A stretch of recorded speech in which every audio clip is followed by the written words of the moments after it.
नमस्ते दोस्तों, मेरा नाम है अजीत और आप देख रहे हो मिडनाइट टेल्स। आज की कहानी एक ऐसी पुरानी हवेली की है जो दिखने में तो वीरान है, लेकिन रात के बाद वहां की खिड़कियां खुद से खुलती बंद होती हैं और अंदर से किसी के चलने की आवाजें साफ सुनाई देती हैं। ये कहानी उत्तर भारत के एक छोटे से कस्बे की है, जहां शहर से थोड़ा दूर कच्ची सड़क पर आगे बढ़ते ही एक मोड़ पर बाईं तरफ एक टूटी फूटी सी हवेली पड़ती है। वहां के लोग उसे बस ठाकुर साहब की हवेली के नाम से जानते हैं। कभी उस हवेली में शादियां होती थीं, दीवारों पर रंगीन लाइटें लगती थीं और बरामदे में रात देर तक हंसी मजाक और गाने बजते थे। लेकिन आज वहां सिर्फ सूखी बेलें दीवारों से चिपकी हैं, टूटी खिड़कियां हवा के साथ हिलती रहती हैं और मेन गेट पर हमेशा जंग लगे ताले लटकते हैं। कहानी शुरू होती है विक्रम से, जो एक लोकल यूट्यूब व्लॉगर था। उसका शौक था ऐसी जगहों पर जाकर रात में एक्सप्लोरेशन करना जहां जाने से लोग डरते हों। वो ऐसी ही वीडियो बनाकर डालता था और अच्छा खासा व्यूज भी आता था। एक दिन उसके दोस्त रॉकी ने उसे आइडिया दिया कि क्यों ना ठाकुर हवेली में एक रात बिताकर पूरा व्लॉग शूट किया जाए। नाम रखेंगे मैंने रात भूतों के साथ बिताई। शुरू में विक्रम ने सोचा कि ये सब सिर्फ लोकल अफवाहें हैं, पर जब उसने खुद अपने व्यूअर्स से पोल किया तो आधे से ज्यादा लोगों ने उसी हवेली का नाम लिख दिया। कई कमेंट्स में लिखा था, भाई वहां मत जाना, वहां सच में कुछ है, कोई दिखता नहीं लेकिन आवाजें साफ आती हैं। विक्रम ने चैलेंज एक्सेप्ट कर लिया। उसने तय किया कि वह रात के ठीक 10 बजे हवेली में एंट्री करेगा और सुबह तक वहां से नहीं निकलेगा। उसके साथ उसका कैमरामैन दोस्त रॉकी भी था। दोनों ने 2-3 torch, power bank, extra mic और एक छोटा सा ब्लूटूथ स्पीकर रख लिया, ताकि रात को डर लगे तो कुछ म्यूजिक चला लें, मन डिस्ट्रैक्ट हो जाए। रात के 9:30 बजे वे दोनों अपनी बाइक से हवेली के गेट पर पहुंचे।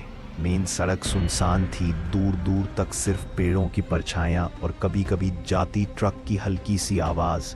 हवेली के बाहर पुराना आयरन गेट खड़ा था, जिस पर लटकता ताला बरसों से बिना हिले जंग खा चुका था। पर मजे की बात यह थी कि गेट के बगल की टूटी दीवार में इतना बड़ा छेद था कि आराम से कोई भी अंदर जा सकता था। विक्रम ने कैमरा ऑन किया और रिकॉर्ड दबाकर बोला, दोस्तों आज हम खड़े हैं ठाकुर हवेली के बाहर। बहुत लोगों ने मुझे यहाँ आने से मना किया था। सब कहते हैं कि यहाँ रात को कोई दिखाई तो नहीं देता, लेकिन ऊपर की मंजिल से चलने की आवाजें आती हैं और कभी कभी खिड़की में सफेद साया दिखता है। हमने डिसाइड किया है कि आज की पूरी रात यहीं बिताएंगे। अगर कुछ भी अजीब हुआ तो आप सब उसी वक्त लाइव देखोगे। दोनों दीवार के छेद से अंदर घुस गए। हवेली का कोर्टयार्ड सूखे पत्तों और टूटे पत्थरों से भरा था। बीचों बीच कभी फव्वारा रहा होगा, अब सिर्फ उसका गोल पत्थर का ढांचा बचा था, जिसमें गंदा पानी और काई जमी हुई थी। हवेली के मेन हॉल की ओर जाने वाली बड़ी सी सीढ़ियों पर धूल और जाले थे। ऊपर टंगा झूमर आधा टूटा हुआ था, पर अभी भी लटका हुआ था। हवा चलती तो हल्का सा हिल जाता था। उन्होंने तय किया कि पहले पूरे ग्राउंड फ्लोर की रिकॉर्डिंग करेंगे, फिर ऊपर के कमरों में जाकर बैठेंगे। हॉल में घुसते ही रॉकी ने धीरे से कहा, यार ये जगह सच में अजीब है, जैसे कोई देख रहा हो। विक्रम ने उसे हंसकर कहा, देख रहा होगा हमारा कंटेंट, व्यूअर्स को तो देखने दो। वह टॉर्च की रोशनी एक एक कोने में डालता हुआ चलता रहा। दीवारों पर पुरानी फैमिली फोटोज टंगी थी। कई फ्रेम्स खाली हो चुके थे, जिनमें कभी फोटो रहे होंगे। कुछ में चेहरों पर खरोंचें पड़ी थीं, जैसे किसी ने नेल से आंखों पर क्रॉस कर दिया हो। जैसे ही वो मेन हॉल के बीच में पहुंचे, अचानक ऊपर वाली बैल्कनी से पांव के खिसकने की हल्की सी आवाज आई। जैसे कोई नंगे पांव लकड़ी के फर्श पर धीरे धीरे चल रहा हो। रॉकी ने तुरंत टॉर्च ऊपर की ओर की। बैल्कनी खाली दिख रही थी, वहां कोई नहीं था, पर आवाज कुछ सेकंड पहले बिल्कुल साफ आई थी। विक्रम ने तुरंत कैमरा उसी तरफ घुमाकर बोला, आपने भी सुना दोस्तों, ये कोई हवा नहीं थी, साफ फुटस्टेप था। शायद कोई जानवर होगा।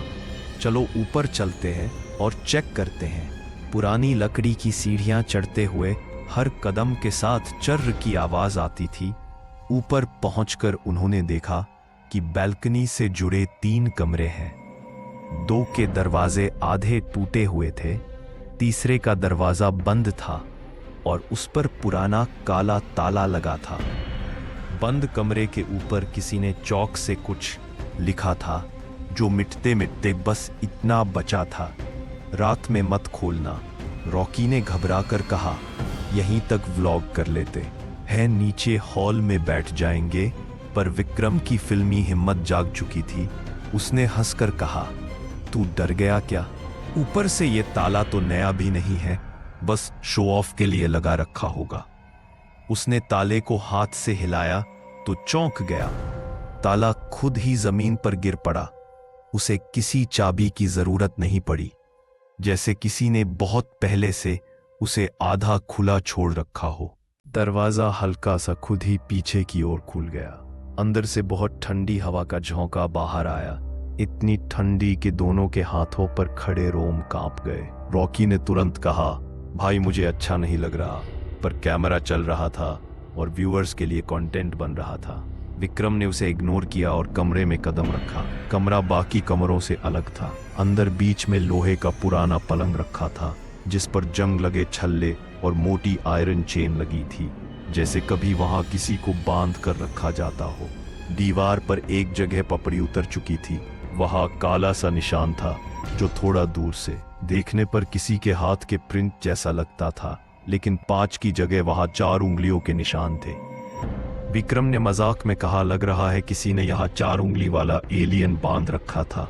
दोनों हंस दिए, पर हंसी थोड़ी जबरदस्ती की थी। अचानक कैमरा की स्क्रीन थोड़ी ग्लिच करने लगी, लाइंस आ गईं, पिक्चर फ्रीज होने लगी। विक्रम ने सोचा शायद नेटवर्क इशू होगा। उसने रिकॉर्डिंग बंद करके दोबारा चालू करना चाहा, पर इस बार पावर बटन दबाने पर भी डिस्प्ले फ्लिकर करके अपने आप बंद हो जाती। उसी समय हवेली के बिल्कुल अंदर से मंद सी घंटी की आवाज आई, टिन टिन टिन, जैसे किसी ने पूजा घर की घंटी नहीं, बल्कि हॉस्पिटल की किसी पुरानी वार्ड बेल को बहुत धीरे से बजाया हो। ये आवाज ऊपर नहीं, नीचे वाली तरफ से आई थी। जबकि उन्होंने नीचे पूरी तरह एक्सप्लोर कर लिया था, वहां ऐसी कोई चीज नहीं दिखी थी। रॉकी ने कहा, बस अब बहुत हो गया, नीचे चलते हैं। विक्रम ने कहा, ठीक है, खाली कमरे में बैठकर व्लॉगिंग करते हैं। जैसे ही वे दोनों पीछे मुड़कर बाहर निकलने लगे, तभी दोनों ने एक साथ महसूस किया कि उनके पीछे कोई और भी एक एक्स्ट्रा कदमों की आवाज के साथ चल रहा है। अगर 2 आदमी चले तो 2 कदमों की साउंड आती है, लेकिन इस वक्त साफ 3 साउंड आ रही थी, टक टक टक। 3 जोड़ी कदम। सीढ़ियों तक पहुंचते पहुंचते रॉकी ने हिम्मत जुटाकर पीछे मुड़कर देखा। वहां सिर्फ खाली कॉरिडोर और खुला कमरा था, लेकिन हवा में हल्की सी सांसों जैसी सरसराहट थी। उन्होंने तेजी से नीचे भागकर हॉल में आकर कैमरा दोबारा चेक किया। अब वह बिल्कुल नॉर्मल काम कर रहा था, बैटरी भी ठीक थी, कोई ग्लिच नहीं। विक्रम ने वही हॉल चुना रात बिताने के लिए। उन्होंने बीच में ट्राइपॉड लगाकर कैमरा फिक्स कर दिया, ताकि पूरी रात रिकॉर्ड हो सके। दोनों ने तय किया कि बारी बारी से थोड़ी देर सोएंगे, एक जागता रहेगा। 1-2 घंटे रिकॉर्डिंग के बाद उन्होंने ब्लूटूथ स्पीकर में हल्का म्यूजिक लगाया, ताकि डर कम लगे। लेकिन कुछ ही मिनटों में स्पीकर अचानक खुद बंद हो गया, जबकि उसकी बैटरी पूरी भरी हुई थी। रात के करीब 1:30 बज रहे थे। हॉल में सिर्फ उनकी टॉर्च की मध्यम रोशनी थी। तभी हवेली के किसी अंदरूनी हिस्से से कर्कश सी हंसी की आवाज गूंजी, इतनी धीमी कि अगर एब्सोल्यूट साइलेंस न हो तो न सुनाई दे। पर उस समय हवेली बिल्कुल चुप थी। हंसी की डायरेक्शन समझ नहीं आ रही थी। लगता था दीवारों के पीछे से आ रही हो। रॉकी की हिम्मत जवाब दे रही थी। वह बोला, भाई मैं बाहर वेरांडा में बैठ जाता हूं, भीतर घुटन हो रही है। दोनों वेरांडा की तरफ आए, जहां से बाहर का आंगन दिखता था। चांद आधा था। पेड़ों की छाया जमीन पर अजीब आकृतियां बना रही थी। विक्रम ने वहीं बैठकर कैमरा अपनी तरफ करके बोलना शुरू किया। दोस्तों, अभी रात के 1:30 बजे हैं। आवाजें तो आ रही हैं लेकिन कुछ दिख नहीं रहा। अचानक जैसे ही उसने ये कहा, कैमरा की स्क्रीन पर कुछ फ्रैक्शन ऑफ अ सेकंड के लिए वेरांडा के पीछे वाले कांच में किसी सफेद चेहरे की परछाई झलकी, जो किसी नॉर्मल इंसान की तरह नहीं लग रही थी। उसके मुंह के पास कुछ काला पसरा हुआ दिखा और आंखें गड्ढों की तरह थीं। विक्रम ने उसे उस पल लाइव नहीं देखा, लेकिन रिकॉर्डिंग में रेड लाइट ब्लिंक करती रही। कुछ देर बाद दोनों ने डिसाइड किया कि वे मेन हॉल में ही वापस जाकर लेट जाते हैं। हॉल में आते ही उन्हें लगा कि झूमर थोड़ा ज्यादा हिल रहा है, जबकि अभी हवा नहीं चल रही थी। जमीन पर जमी धूल में जैसे किसी ने गीले पैरों से चलते हुए निशान बना दिए हों। हल्के हल्के गोल्ड प्रिंट्स जो सीढ़ियों से आते हुए हॉल के बीच तक आते थे और फिर अचानक गायब हो जाते थे। अब दोनों में से किसी की भी हंसी नहीं निकल रही थी। वे बस कैमरे के सामने बैठकर दिखावटी हिम्मत दिखा रहे थे। तभी हवेली के सबसे पीछे की दीवार की तरफ, जहां बहुत अंधेरा था, वहां से धीरे धीरे कोई गीत गुनगुनाने की आवाज आनी शुरू हुई।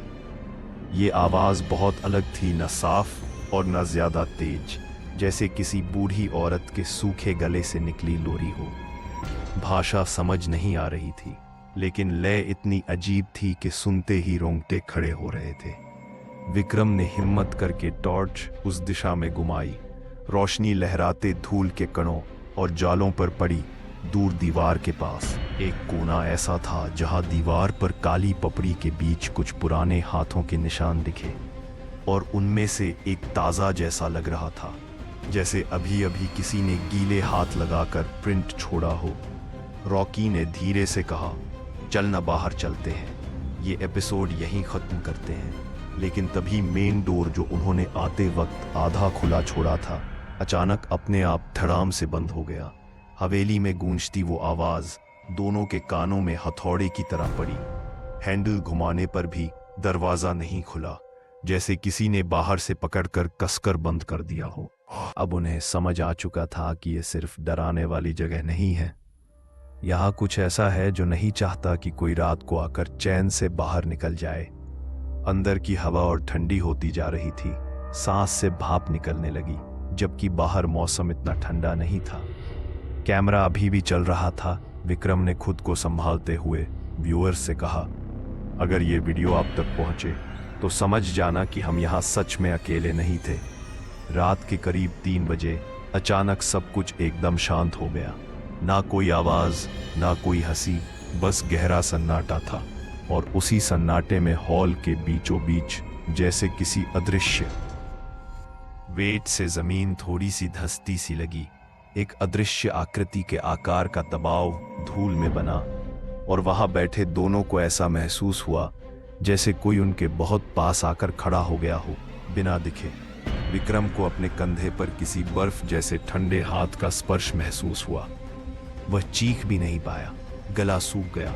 उसी क्षण कैमरा की स्क्रीन पूरी तरह ब्लैक हो गई, रिकॉर्डिंग बंद हो गई, और हवेली के अंदर दूर कहीं वही घंटी फिर से टिन टिन टिन 3 बार बजी, जैसे किसी ने रात की ड्यूटी खत्म होने का सिग्नल दिया हो। सुबह गांव के 2 लोग हवेली के गेट के बाहर से गुजर रहे थे। उन्होंने वेरांडा में बाइक खड़ी देखी तो सोचा, कौन आया होगा। अंदर से किसी की आवाज भी नहीं आ रही थी। उन्होंने दीवार के छेद से अंदर झांका तो देखा मेन हॉल का दरवाजा आधा खुला है।